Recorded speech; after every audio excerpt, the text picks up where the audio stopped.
Welcome to back सापली English यामध्ये आपलं खूप खूप स्वागत आहे। आपण इंग्रजी मराठीतून अत्यंत सोप्या भाषेमध्ये या व्हिडिओमध्ये बघणार आहोत। रोज आम्ही काही ना काही वाक्य बोलतोय आणि ते रोजचे वाक्य तरी आम्हाला बोलता यावं यासाठी या व्हिडिओमध्ये रोज बोलले जाणारे जे वाक्य आहे ते आपण या ठिकाणी शिकणार आहोत। या ठिकाणी तुम्ही चॅनलवर नवीन असाल, सबस्क्राइब केलं नसेल सबस्क्राइब करा, लाईक करा, बेल आयकॉनला प्रेस करा जेणेकरून अशाच प्रकारचे व्हिडिओ तुमच्यापर्यंत पोहोचवता येईल। आता आपण वाक्य बघू। आता एखाद्याला जर आपण सांगून थकलो तर आपण त्यावेळेस म्हणतो आहे सांगून काही उपयोग नाही। आता सांगून काही उपयोग नाही हे इंग्लिश मध्ये कसं सांगाल? No use telling, no use telling. आता आपण एकत्र आल्यानंतर चर्चा करतो कधी कधी आणि चर्चा केल्याच्या नंतर एकमेकाला विचारतो तुला काय वाटतं, तुला काय वाटतं। आता तुला काय वाटतं हे इंग्लिश मध्ये सांगायचं असेल तर what do you think, what do you think. आता या ठिकाणी अजून वाक्य घेऊ की एखादी व्यक्ती आम्हाला वारंवार पैसे मागत असतो आणि मागत असताना त्या ठिकाणी आपण कंटाळून जातो त्याला पैसे देऊ त्यावेळेस आपण त्याला उत्तर देतो झाडांना पैसे लागत नाही, झाडांना पैसे लागत नाही। आता झाडांना पैसे लागत नाही हे इंग्लिश मध्ये कसे सांगाल? Money doesn't grow on tree, money doesn't grow on tree. आता या ठिकाणी अशा पद्धतीने बोलावं लागेल। आता एखादी व्यक्तीनं कोणतरी आपल्याला काहीतरी सांगितलं आणि आपण दुसऱ्या व्यक्तीला सांगायचं होतं परंतु आपण विसरून गेलो तर आपण म्हणतो आहे मी त्याला सांगणे विसरलो, मी त्याला सांगणे विसरलो। हे कसं बोलाल तुम्ही इंग्लिश मध्ये? I forgot to tell him, I forgot to tell him म्हणजे मी त्याला सांगणे विसरलो। ठीक आहे। आता या ठिकाणी बघा की सकाळपासून कुठल्या तरी व्यक्तीनं काही खाल्लेलं नसेल तर आपण ते म्हणतो आहे त्याने काहीच खाल्लं नाही, त्याने काहीच खाल्लं नाही।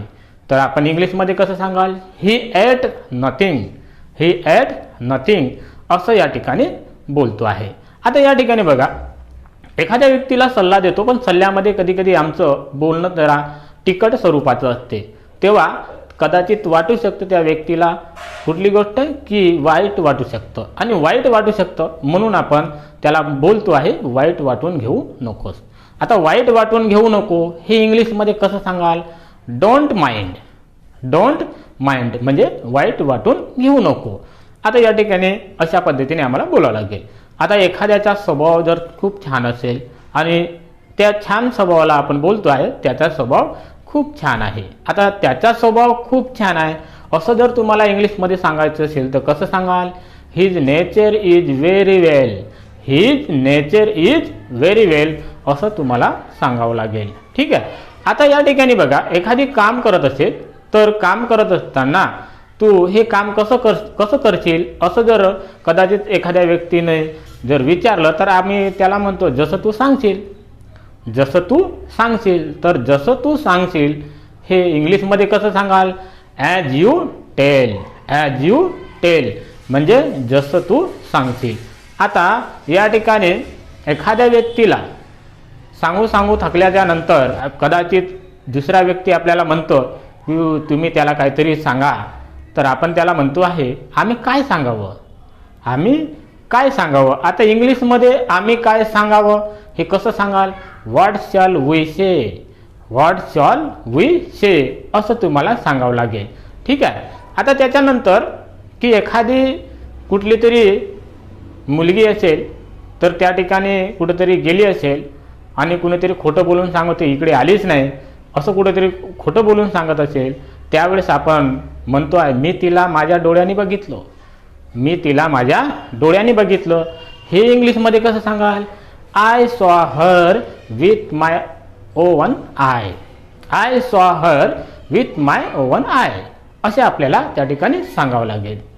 आता एखाद्या ठिकाणी गेल्याच्या नंतर त्याची तणावाची परिस्थिती असेल, कुठल्या तरी झगड्यांची परिस्थिती असेल तर आम्ही म्हणतो काही घडू शकतं, काही घडू शकतं। तर काही घडू शकतं हे इंग्लिशमध्ये कसं सांगाल? Anything can happen, anything can happen म्हणजे काही घडू शकते।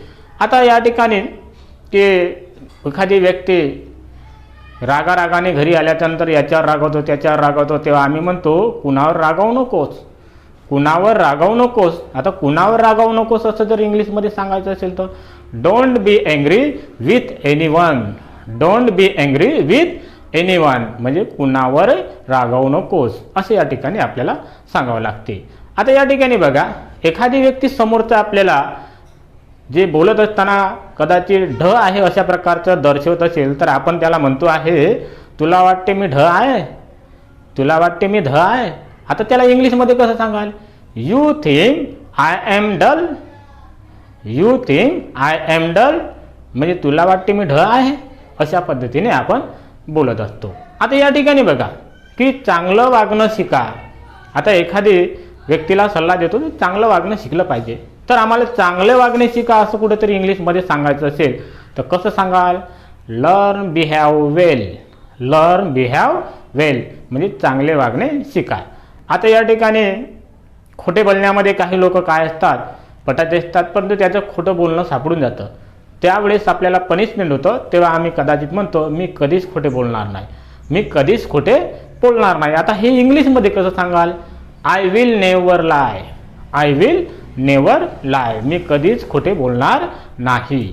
आता या ठिकाणी बघा, एखादी मुलगा पहिलं खूप चांगला होता परंतु नंतर तो भित्रा झाला, तर आपण ते म्हणतो की तो भित्रा झाला, तो भित्रा झाला. आता हे कसं सांगाल? तो भित्रा झाला म्हणायचं असेल तर इंग्लिशमध्ये आपल्याला म्हणावं लागेल he went timid, he went timid म्हणजे तो भित्रा झाला. आता या ठिकाणी पहा, एखादी मुलगा असेल, कुणीतरी असेल नाही का, तर आपण तुला वाटते तसं कर, कंटाळून जातो. आता कंटाळून गेल्याच्या नंतर कधी कधी आमच्या तोंडातून शब्द येतात, तुला वाटतं तसं कर. आता तुला वाटतं तसं कर हा इंग्लिशमध्ये कसं सांगाल? की do as you wish, do as you wish म्हणजे तुला वाटते तसं कर, तुला वाटते तसं कर अशा पद्धतीने आम्हाला इंग्लिशमध्ये सांगावं लागतं. यानंतर बघा की एखादी व्यक्ती जी असतो त्या एखाद्या व्यक्तीला मोठ्याने बोलायची सवय नसते, तर तो म्हणतो आहे की मला मोठ्याने बोलण्याची सवय नाही. आता मला मोठ्याने बोलायची सवय नाही हे आपण इंग्लिशमध्ये कसं सांगू? I am not use to speaking loudly, I am not use to speaking loudly अशा पद्धतीने सांगावं लागेल. ठीक आहे. आता आपण एखाद्या व्यक्तीशी मदत करताना कदाचित तो अशा प्रकारचं तो वागतो आहे की त्याच्यामध्ये आपण मदत करू शकत नाही, तर त्या ठिकाणी आम्ही म्हणतो मी काही करू शकत नाही, मी काही करू शकत नाही. आता मी काही करू शकत नाही हे आम्हाला सांगायचं असेल तर there is nothing that I can do, there is nothing that I can do मी काही करू शकत नाही. ठीक आहे. आता एखादी कुठलं तरी गोष्ट खोटी असेल तर ते खोटं आहे असं सांगायचं असेल तर आम्हाला it is false, it is false म्हणजे ते खोटं आहे असं आपल्याला सांगता येतं. ठीक आहे.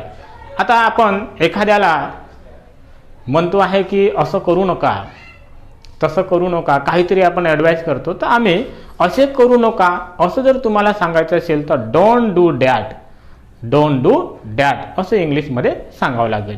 त्याच्यानंतर या ठिकाणी एखादी ठिकाणी आम्ही गेलो आणि पैसे द्यायला विसरून गेलो, तर आपण म्हणतो की मी पैसे द्यायला विसरलो, मी पैसे द्यायला विसरलो. आता मी पैसे द्यायला विसरलो हे तुम्ही कसं सांगाल? I forgot to give money, I forgot to give money असं या ठिकाणी आपण सांगतो आहे. त्यानंतर आपला जे मोबाईल्स आहे तो मोबाईल कदाचित परत परत बिघडत असेल आणि अजून बिघडला तर आपण म्हणतो आहे की माझा मोबाईल पुन्हा बिघडलंय. आता माझा मोबाईल पुन्हा बिघडलंय असं जर म्हणायचं असेल तर इंग्लिशमध्ये कसं सांगाल? My mobile has gone wrong again, my mobile has gone wrong again म्हणजे माझा मोबाईल पुन्हा बिघडलाय असे या ठिकाणी आपल्याला सांगता येतं. आता एखादी गोष्ट आम्हाला कुठेतरी सांगायची होती पण त्याला सांगू शकलो नाही, तर आम्ही म्हणतो मी त्याला सांगू शकलो नाही, मी त्याला सांगू शकलो नाही, तर आपण ते कसं सांगाल? I could not tell him, I could not tell him असं सांगावं लागेल. ठीक आहे. आता एखादी व्यक्ती जी आहे तो व्यक्ती मूर्खासारखं वागणं त्याचं चालू असेल तर आपण आपल्या मनामध्ये बोलतो किंवा आपण म्हणतो की तो मूर्ख वाटतो, तो मूर्ख वाटतो. आता तो मूर्ख वाटतो इंग्लिशमध्ये कसं सांगाल? ही फील फुलिश, ही फील फुलिश तो मूर्ख वाटतो. ठीक आहे. आता या ठिकाणी एखादी गोष्ट किंवा एखादी प्रस्ताव आपल्या समोर ठेवला असेल तर आम्हाला वेळ पाहिजे आहे कुठली गोष्ट ते ठरवण्यासाठी, तर आम्ही म्हणतो मला विचार करण्यासाठी वेळ पाहिजे, मला विचार करण्यासाठी वेळ पाहिजे. हे इंग्लिशमध्ये कसं सांगाल?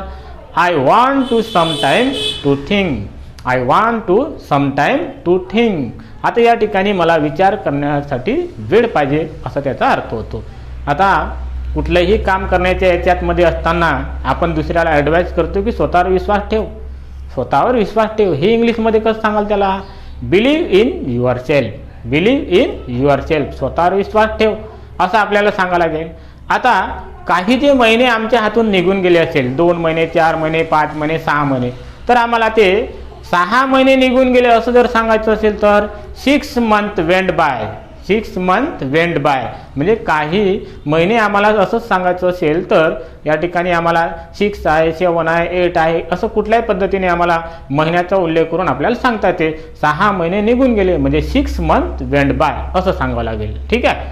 आता त्याच्यानंतर पहा, एखाद्या व्यक्तीला कुठंतरी आम्ही म्हणतो आहे की तुझ्यासाठी काय करू शकतो, मी तुझ्यासाठी काय करू शकतो. इंग्लिशमध्ये कसं सांगाल? मी तुझ्यासाठी काय करू शकतो हे कसं सांगाल? इंग्लिशमध्ये म्हणाल what can I do for you, what can I do for you, म्हणजे मी तुझ्यासाठी काय करू शकतो. आता या ठिकाणी बघा की एखादी गोष्ट वारंवार सांगतो पण ते विसरून जातो, काहीतरी आणायला सांगितलं तो विसरतो नेहमी, तर आम्ही त्याला म्हणतो आता विसरू नको. दुसऱ्यांदा काम सांगताना आपण त्याला म्हणतो आहे आता विसरू नको. आता विसरू नको हे इंग्लिशमध्ये कसं सांगाल? Now don't forget, now don't forget असं सांगावं लागेल. ठीक आहे. आता कुठलीही गोष्ट कठीण नाही आहे तर आम्ही त्याला सांगतो आहे कठीण नाही आहे, हे सगळं सोपं आहे. मग कठीण नाही हे कसं सांगाल? Not difficult, not difficult. ठीक आहे.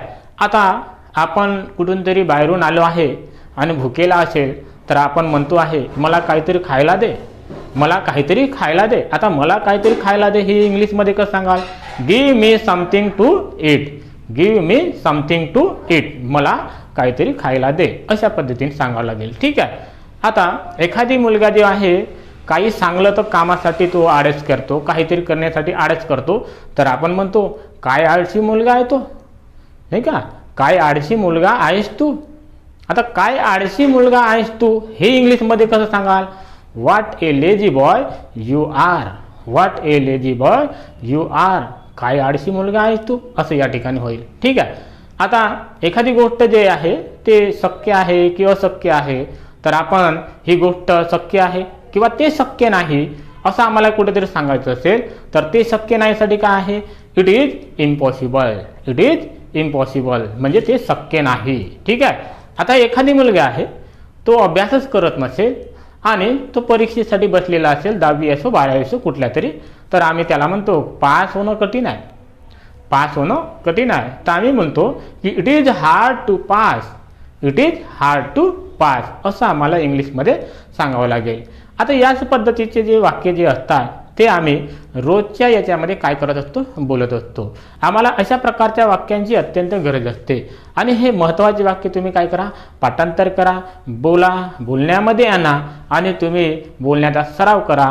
हे वाक्य तुम्हाला नक्कीच मदत करतील बोलण्यासाठी. म्हणून या ठिकाणी आपण भरपूरसे वाक्य बघितले आहे. परत आम्ही या ठिकाणी थांबतो. परत भेटू नवीन व्हिडिओमध्ये.